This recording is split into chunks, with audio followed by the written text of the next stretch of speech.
আসসালামু আলাইকুম ভিউয়ার্স, আশা করি আপনারা ভালো আছেন। টেক বাংলা 9 চ্যানেলে আরো একটি নতুন ভিডিওতে আপনাদেরকে স্বাগত। আজকের ভিডিওতে আমি আপনাদেরকে দেখাবো ওয়ার্ড ডকুমেন্ট সম্পর্কে। তো মাইক্রোসফট ওয়ার্ড ডকুমেন্টে আমরা কি ধরনের কাজ করে থাকি এবং কিভাবে এই কাজগুলো করা হয়ে থাকে সেটার খুবই সহজ উপায়গুলো আমি আপনাদেরকে দেখাবো। যারা এই ভিডিওটা প্রথম থেকে শেষ পর্যন্ত দেখবেন তাদেরকে বলে রাখি, তাদেরকে কখনোই মাইক্রোসফট ওয়ার্ডের যে কাজ রয়েছে এই কাজগুলো নিয়ে কোনোভাবেই কোনো ধরনের প্রবলেম ফেস করতে হবে না। তো দেখতে থাকুন পুরো ভিডিও, এবং আমি আপনাদেরকে এই ভিডিওটা বা এই লিসনটা বা এই ক্লাসটা দুইটা পর্বে শেষ করব। আশা করি ধারাবাহিকভাবে এই দুইটা ভিডিও আপনারা দেখলে আপনাদের ওয়ার্ড সম্পর্কিত যত ধরনের প্রশ্ন রয়েছে সবই আপনারা এখান থেকে উত্তরটা পেয়ে যাবেন। তো ভিউয়ার্স, আর কথা না বাড়িয়ে আমরা আমাদের মূল আলোচনায় চলে যাই। তার আগে আমি আপনাদেরকে একটা কথা বলে রাখতে চাই, যারা আমার এই চ্যানেলে নতুন তাদেরকে অবশ্যই রিকোয়েস্ট করব আমার চ্যানেলটিকে সাবস্ক্রাইব করার জন্য, এবং যারা অলরেডি সাবস্ক্রাইব করেছেন তাদেরকে অসংখ্য ধন্যবাদ। তো ভিউয়ার্স, আমরা মাইক্রোসফট ওয়ার্ড ডকুমেন্ট ওপেন করার পরে আমরা এখানে একটা সাদা পেজ পেয়ে যাব। তো আমরা একটা সাদা পেজ, মাইক্রোসফট ওয়ার্ড ডকুমেন্টটা মূলত একটা সাদা খাতা বা একটা ডায়েরি বলতে পারেন। তো আমরা এখানে আমাদের যাবতীয় যে অ্যাপ্লিকেশন রয়েছে বা লেখালেখির যে কাজগুলো রয়েছে সব কাজগুলো কিন্তু আমরা মাইক্রোসফট ওয়ার্ড ডকুমেন্ট ব্যবহার করে আমরা করতে পারি। তো ভিউয়ার্স, আমরা এখানে কি ধরনের অপশন কোন কাজে ব্যবহার করব সে বিষয়গুলো আমরা এখন খুবই সংক্ষেপে এবং দ্রুততার সহিত জেনে নিই। তো ভিউয়ার্স, আমি আপনাদের দেখানোর সুবিধার্থে এখানে একটা লেখা লিখে রেখেছি, এবং আমি আপনাদেরকে এই লেখাগুলো বিভিন্ন ভাবে কিভাবে সাজানো গোছানো যায় সেটা আমি আপনাদেরকে দেখিয়ে দিব। তো ভিউয়ার্স, সবার আগে আমি এখানে যে অপশনটা পেয়ে যাব সেটা হলো ফাইল অপশন। এই ফাইল অপশনে গিয়ে আপনারা সেভ অ্যাজ, ওপেন এবং প্রিন্ট নামে যে গুরুত্বপূর্ণ বা দরকারি যে অপশনটা রয়েছে সেটা আপনারা এখান থেকে পেয়ে যাবেন। এরপরেই আপনারা পেয়ে যাবেন হোম নামে একটা অপশন। এই আপনারা যে অপশন বার রয়েছে এই বারেই সবগুলো অপশন আপনারা পেয়ে যাবেন। তো হোম নামে অপশনে কিন্তু এখানে অনেকগুলো অপশন রয়েছে। সবার প্রথমে যে অপশনটা রয়েছে সেটা হলো পেস্ট। তো আমরা যখন কোনো কাজ করি সেটা কপি করতে হয়। তো কপি আমরা সাধারণত যে জিনিসটাকে কপি করব সেটাকে সিলেক্ট করে আমরা মাউসের রাইট বাটন ক্লিক করে আমরা এখান থেকে কপি করে নিতে পারি, অথবা কিবোর্ডে Ctrl+C প্রেস করে আমরা কপি করে নিতে পারি। এই কপিকৃত বিষয়টাকে আমরা এই পেস্টের মাধ্যমে কিন্তু আমরা পেস্টের মাধ্যমে অন্য জায়গাতে আমরা নিয়ে যেতে পারি। তো দেখেন ভিউয়ার্স, আমি যদি পুরো এই লেখাটাকে কপি করতে চাই তাহলে আমি এখান থেকে কপি অপশনটাতে ক্লিক করেও কিন্তু কপি করতে পারবো। তো ভিউয়ার্স দেখেন, আমি এখানে কপি করলাম, পুরো লেখাটাকে আমি সিলেক্ট করলাম। সিলেক্ট করার পরে এখানে কপিতে ক্লিক করলাম, অথবা কিবোর্ড থেকে Ctrl+C প্রেস করলাম। প্রেস করার পরে কিন্তু আমার এই জিনিসটাকে কপি হয়ে গেল। এবং আমি যদি এটাকে পেস্ট করতে চাই তাহলে আমি এই যে পেস্ট অপশনে গিয়ে পেস্টে ক্লিক করে আমরা এখান থেকে পেস্ট করে দিতে পারি। তো ভিউয়ার্স দেখেন, উপরে যে লেখাটা ছিল এই লেখাটা কিন্তু আমি নিচে হুবহু কপি করে নিয়েছি। তো আপনারা মাইক্রোসফট ওয়ার্ডে কোনো কিছু কপি করতে হলে এখান থেকে কপি এবং পেস্টটা ব্যবহার করতে পারবেন। এবং আপনি যদি চান যে এই লেখাটা আপনার অতিরিক্ত হয়েছে বা এই লেখাটা আপনার দরকার নাই, সেক্ষেত্রে আপনি কিন্তু এই লেখাটাকে সিলেক্ট করে কিবোর্ড থেকে ডিলিট অপশনে ক্লিক করলে কিন্তু এটা ডিলিট হয়ে যাবে। তো ভিউয়ার্স, আপনি যদি ডিলিট না করে আপনি যদি এটাকে কাট করে অন্য জায়গায় নিয়ে যেতে চান সেটাও কিন্তু সম্ভব। তো আমরা কিভাবে সেটা কাট করতে পারি? কাট করার আগে আমাদেরকে এটাকে যে যতটুকু আমরা কাট করতে যাই সেটাকে আমাদেরকে সিলেক্ট করে নিতে হবে। সিলেক্ট করে নেওয়ার পরে এখানে ভিউয়ার্স দেখেন একটা কাইসি চিহ্ন রয়েছে, এই কাইসি চিহ্নটাতে ক্লিক করব। ক্লিক করার পরে ভিউয়ার্স দেখেন এখান থেকে কিন্তু কাট হয়ে গিয়েছে, এবং আমি চাইলে এই লেখাটাকে অন্য যে কোনো জায়গাতে আমি এটাকে পেস্ট করতে পারি। তো আমি এই কাটকৃত অপশনটাকে আমি এখানে পেস্ট করার জন্য জাস্ট আমার এই মাউসের যে কার্সারটা রয়েছে এই কার্সারটা আমি যেখানে রাখবো বা যেখানে আমি পেস্ট করতে চাই সেখানে রাখার পরে আমি জাস্ট এখানে পেস্টে ক্লিক করব। পেস্টে ক্লিক করার পরে ভিউয়ার্স দেখেন আমার এই লেখাটাকে এখানে কাট হয়ে এখানে পেস্ট হয়ে গিয়েছে। তো ভিউয়ার্স, আশা করি সবার প্রথমে কপি, পেস্ট এবং কাটের বিষয়টা আপনারা বুঝতে পারছেন। তো আমি আপনাদেরকে আরেকটা বিষয় দেখিয়ে দিব, এখানে ফরম্যাট পেইন্টার নামে যে একটা অপশন রয়েছে এই অপশনের কাজটা কি। ফরম্যাট পেইন্টার অপশনের কাজটা দেখাতে গেলে আমাদেরকে সর্বপ্রথম এই যতটুকু অপশনটাকে আমরা ফরম্যাট পেস্ট করতে চাই সেটাকে আমরা সিলেক্ট করে নেব। সিলেক্ট করে নেওয়ার পরে জাস্ট ফরম্যাট পেস্টে ক্লিক করব। ক্লিক করার পরে আমরা এই ফরম্যাট পেজটা আমরা কি করব, অন্য আরেকটা লেখার উপরে এটাকে এইভাবে ধরে আমরা ছেড়ে দিব। ছেড়ে দেওয়ার পরে ভিউয়ার্স দেখেন আমার উপরে যে লেখাগুলোকে হলুদ কালার করা ছিল বা এই লেখার যে ব্যাকগ্রাউন্ড রয়েছে সেটা হলুদ ছিল, সেটা কিন্তু এই নিচের লেখাগুলো হুবহু হলুদ হয়ে গেল। তো আমি যদি চাই আমার এই লেখাটাকে এই যে এখানে লেখা রয়েছে এটাকে আমি কালার করে নিব। তো এটাকে আমি লাল কালার করে নিলাম। তো ভিউয়ার্স লাল কালার করে নেওয়ার পরে আমি যদি এটাকে ফরম্যাট পেস্ট করতে চাই, অর্থাৎ আমি এটাকে ফরম্যাট পেস্ট করতে চাই, তো আমি যেটাকে ফরম্যাট পেস্ট করব সেটাকে আমি প্রথমে সিলেক্ট করে নিব। সিলেক্ট করে নিয়ে জাস্ট এখানে ফরম্যাট পেস্টে ক্লিক করব। ক্লিক করার পরে ভিউয়ার্স দেখেন এখানে একটা ব্রাশের মতো চিহ্ন চলে এসেছে। এই ব্রাশটা নিয়ে আমি জাস্ট এই লেখার উপরে আমি যতটুকু টেনে দিব ততটুকু কিন্তু ওই ফরম্যাট পেস্ট হয়ে যাবে। তো ভিউয়ার্স দেখেন এখানে যে ফরম্যাট পেজটা ছিল সেটা কিন্তু আমি এখানে অন্য লেখার উপরে নিয়ে এসেছি। তো আমরা সবার প্রথমে যে অপশনটা রয়েছে এই অপশনের কাজটা আমরা দেখে নিলাম, কপি পেস্ট কাট এবং ফরম্যাট পেস্ট। তো আমরা এই ফরম্যাট পেজটা দিয়েও কিন্তু খুব সুন্দরভাবে অনেক ধরনের কাজগুলো করতে পারি। তো এরপরে আপনাদের সবথেকে গুরুত্বপূর্ণ যে বিষয়টা দেখাবো সেটা হলো ফরম্যাট বা ফন্ট। এরপরের একটা অপশন রয়েছে সেটা হলো ফন্ট। আমরা যে লেখাগুলো লিখি সে লেখাটা বাংলা হোক বা ইংরেজি হোক অথবা অন্য কোনো ভাষার লেখাও যদি আপনি লিখতে চান সেক্ষেত্রেও কিন্তু আপনারা এই ফন্টের মধ্যেই সবকিছু পেয়ে যাবেন। তো অন্য কোনো ভাষা যেমন আরবি যদি আপনি লিখতে চান তাহলে কিন্তু আরবির ফন্টটা এখানে থাকতে হবে। তো আরবির ফন্টটা ইনস্টল করে নিলে কিন্তু আপনারা এখানে আরবির ফন্টও এখানে পেয়ে যাবেন। যেহেতু আমি এখানে বাংলা এবং ইংলিশ ফন্টটা ইনস্টল করে রেখেছি সেজন্য আমি এখানে বাংলা এবং ইংরেজি ছাড়া অন্য কোনো ভাষার ফন্ট আমি এখানে পাচ্ছি না। তো কম্পিউটারে আপনারা চাইলে বা আরবি হোক অন্য কোনো ভাষা হোক আপনারা কম্পিউটারের মধ্যে ফন্টটাকে সিলেক্ট করে নিতে পারেন বা ইনস্টল করে নিতে পারেন। তো ভিউয়ার্স এখান থেকে আমরা আমাদের পছন্দ মতো ফন্টকে বাছাই করব এবং বাছাই করে নিয়ে আমরা আমাদের লেখালেখির কাজ শুরু করব। তো এরপরে যে অপশনটা রয়েছে সেটা হলো ফন্টের সাইজ। আমরা ভিউয়ার্স দেখেন এখানে ইচ্ছা করলে আমাদের ফন্টের সাইজটা অনেক গুণ বাড়াতে পারি। তো এখানে অনেক ধরনের ফন্ট রয়েছে, আপনি চাইলে এখানে ডাবল ক্লিক করে আপনার ইচ্ছা মতো এখানে ফন্টের যে সাইজটা রয়েছে সেটা কিন্তু আপনি লিখে দিতে পারেন। তো ভিউয়ার্স দেখেন আমি এখানে এই ফন্টের সাইজটা 100 লিখে দিয়েছি। তো 100 ফন্টের সাইজ দেখুন কি কত বড় হয়ে গিয়েছে। তো এইভাবে আপনারা কিন্তু ফন্টের সাইজটা সুন্দরভাবে এখান থেকে লিখে নিতে পারেন বা সুন্দরভাবে আপনারা ফন্টটা নির্বাচন করতে পারেন। তো ভিউয়ার্স দেখেন এখানে দুইটা ফন্ট রয়েছে। এখানে ভিউয়ার্স দেখেন এখানে 100 ফন্ট রয়েছে এবং আমি যদি এখানে ক্লিক করি তাহলে দেখতে পাই 20 ফন্ট রয়েছে। তো আমি এই ফন্টগুলোকে একই ফন্টে নিয়ে আসবো, তার জন্য আমি এই ফন্ট দুই রকম ফন্টকে আমি একসাথে সিলেক্ট করে নিব।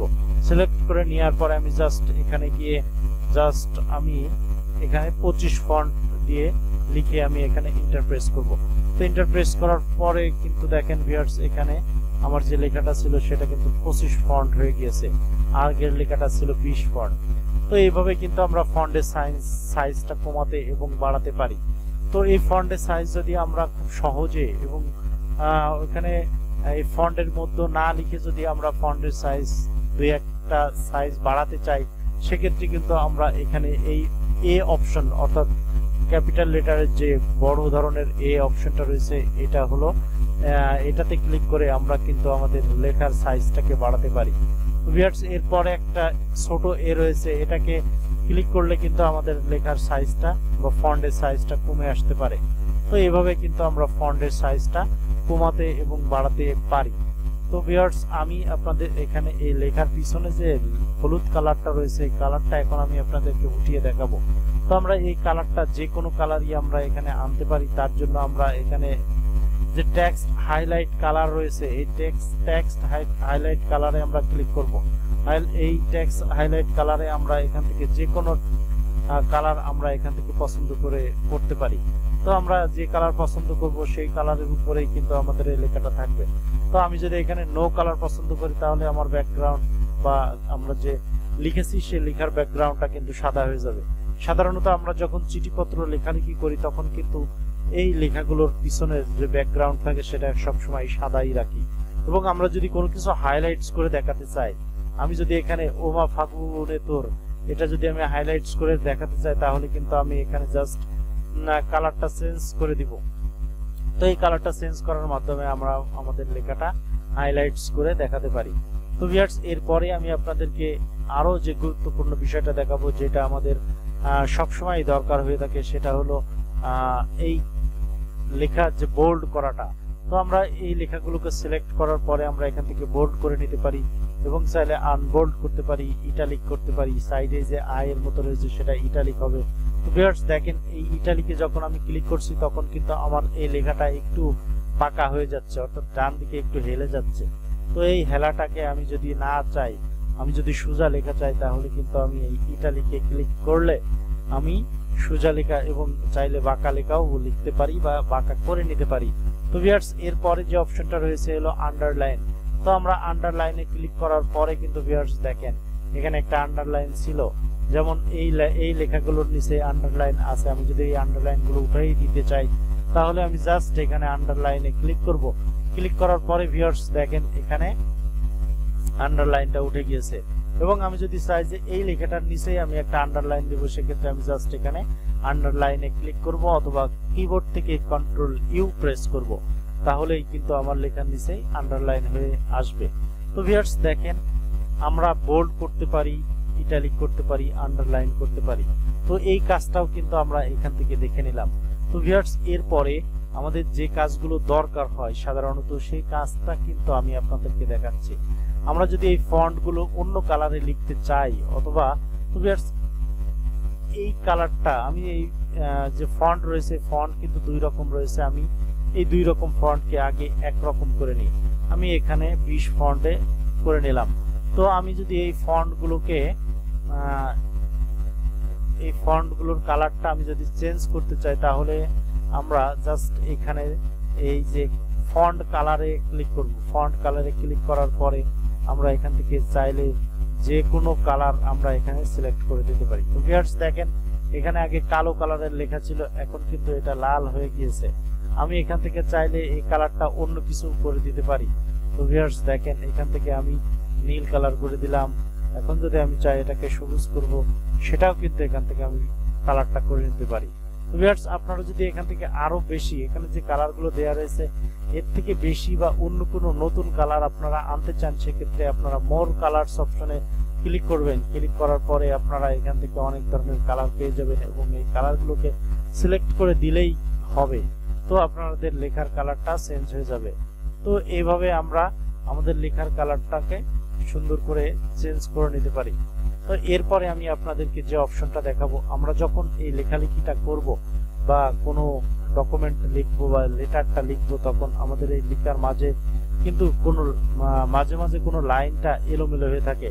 তো আমরা এই লাইনটা এলোমেলো লাইনটাকে আমরা যদি সাজাতে চাই বা একই সাইডে আমরা করতে চাই, সেক্ষেত্রে কিন্তু আমরা অ্যালাইন টেক্সট লেফটে ক্লিক করে আমরা এই বাম পাশের লেখাগুলোকে কিন্তু একই বা সোজাসুজি কিন্তু আমরা করে নিতে পারি। অথবা আপনি যদি চান যে না, আমার এদিকে বাম পাশের লেখাটাকে আমি সোজা করব না, আমি ডান পাশের লেখাটাকে আমি সোজা করে রাখবো, সেক্ষেত্রে আপনারা জাস্ট এখানে ক্লিক করবেন।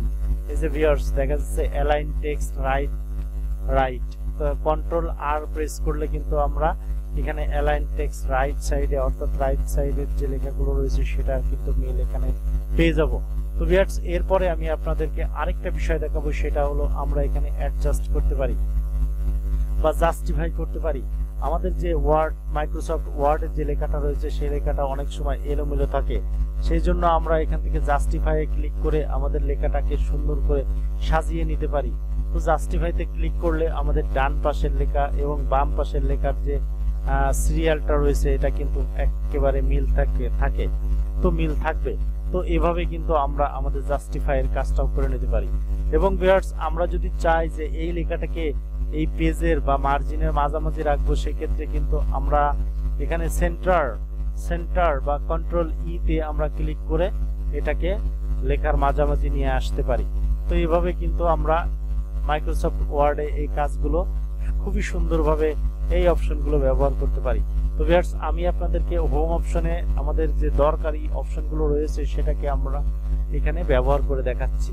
তো ভিউয়ার্স, এরপরে আমরা দেখাবো যে আমরা এই লেখাগুলোর যদি আমাদের একটা লেখার থেকে আরেকটা লেখার বা একটা লাইন থেকে আরেকটা লাইনের দূরত্বটা কমাতে বা বাড়াতে চাই, সেক্ষেত্রে আমরা এই যে এই অপশনটা রয়েছে লাইন অ্যান্ড প্যারাগ্রাফ স্পেসিং, আমরা যদি এই লাইনটাকে বা প্যারাগ্রাফটাকে স্পেসিং বা একটু দূরে বা কাছে করতে চাই, সেক্ষেত্রে কিন্তু আমরা এই অপশনটা ব্যবহার করে করতে পারি।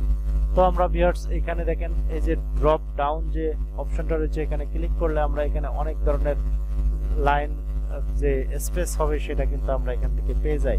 তো ভিউয়ার্স দেখেন, আমি যদি 1 দিই তাহলে আমার এই লাইনগুলো কিন্তু খুবই কাছাকাছি অবস্থান করছে, এবং আমি যদি এখান থেকে 2 দিই তাহলে একটা লাইনের থেকে আরেকটা লাইনের দূরত্ব বেশ বেড়ে গেছে।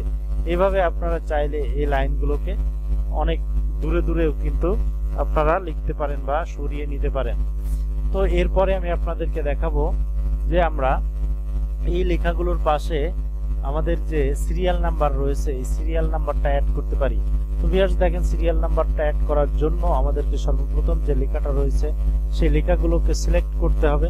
সিলেক্ট করলাম, তো লেখাগুলোকে আমি আর একটু এই মার্জিনটা কমিয়ে দেওয়ার পরে আমি আপনাদেরকে দেখাই, তাহলে দেখতে ভালো লাগবে। তো ভিউয়ার্স দেখেন, আমি এখানে যে অপশনটা রয়েছে এই অপশনগুলো আমি জাস্ট এখানে সিরিয়াল নাম্বার দিব, অর্থাৎ এই লাইনগুলোর সিরিয়াল নাম্বার দিব। তার জন্য আমি এই ড্রপ ডাউন লিস্টে ক্লিক করব। ক্লিক করার পরে কিন্তু আমি এখানে এই স্যাম্পলগুলো বা আমরা এই ডিজাইনটা লেখার শুরুতে কিন্তু দিতে পারি।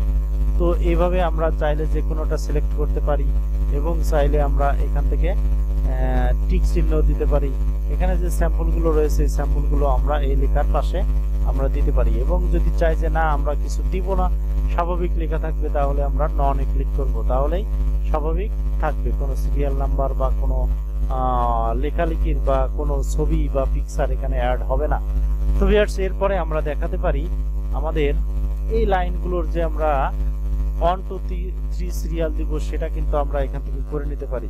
তো ভিউয়ার্স দেখেন, এখানে 1 2 3 4 5 এভাবে কিন্তু হয়ে গিয়েছে। তো আপনারা চাইলে এভাবেই এই লেখাগুলোকে সিরিয়াল করে নিতে পারেন বা লাইন নাম্বারগুলো আপনারা বসাতে পারেন। জাস্ট এখানে ক্লিক করে দেখেন নাম্বারিং লাইব্রেরি, আপনারা এখান থেকে অনেকগুলো অপশন রয়েছে, এই অপশনগুলো থেকে ক্লিক করে আপনারা এই নাম্বারগুলোকে আপনারা এখানে বসাতে পারেন আপনাদের সুবিধা মতো। তো ভিউয়ার্স, আমাদের সাধারণত এই অপশনগুলো খুব বেশি দরকার হয়। আর এরপরে আপনাদেরকে আরেকটা জিনিস দেখাই, আমরা যদি এই লেখাগুলোকে বাউন্ডারি দিতে চাই বা কোনো ঘরের মধ্যে রাখতে চাই, তাহলে কিন্তু আমরা এখানে জাস্ট এখানে আমরা ক্লিক করব যে বটম বর্ডার। তো বটম বর্ডারে ক্লিক করার পরে কিন্তু আমরা চাইলে এই লেখাগুলোকে বর্ডারের মধ্যে বা ঘরের মধ্যে আনতে পারি। সেটা কিভাবে, সেটা জাস্ট এই ড্রপ ডাউন লিস্টে ক্লিক করব। ক্লিক করার পরে অল বর্ডারসে ক্লিক করব। অল বর্ডারসে ক্লিক করার পরে ভিউয়ার্স দেখেন এই লেখাটা ঘরের মধ্যে চলে এসেছে, এবং এই লেখাটাও ঘরের মধ্যে চলে এসেছে। এক একটা লাইন এক একটা ঘর হিসেবে এখানে দেখাচ্ছে। তো আমরা কিন্তু মাইক্রোসফট ওয়ার্ডে এটা সুন্দরভাবে প্রত্যেকটা লাইনকে বা প্রত্যেক যে সেন্টেন্স রয়েছে সেই সেন্টেন্সটাকে আমরা এক একটা ঘরের মধ্যে আবদ্ধ করে রাখতে পারি। তো ভিউয়ার্স, এরপরে আমি আপনাদেরকে দেখাবো যে এই লেখার যে কালারগুলো রয়েছে সেই কালারগুলো আমরা চাইলে চেঞ্জ করতে পারি। তো ভিউয়ার্স দেখেন, আমার এখানে যে লেখাটা রয়েছে সেই লেখার কালার কিন্তু আমরা এখান থেকে চেঞ্জ করতে পারি। তো ভিউয়ার্স দেখেন, আমরা এখান থেকে চেঞ্জ করতে পারি। আমরা চাইলে এখান থেকে যে কোনো কালার এখান থেকে চেঞ্জ করতে পারি, এবং আমরা যদি চাই যে ব্যাকগ্রাউন্ড কালার আমরা এখান থেকে চেঞ্জ করব, সেটাও কিন্তু আমরা এই অপশন থেকে করে ফেলতে পারি। তো ভিউয়ার্স, এই ছিল মোটামুটি হোম অপশনের কাজ। আমরা এই হোম অপশন থেকে আমাদের এই কাজগুলো সেরে নিতে পারি।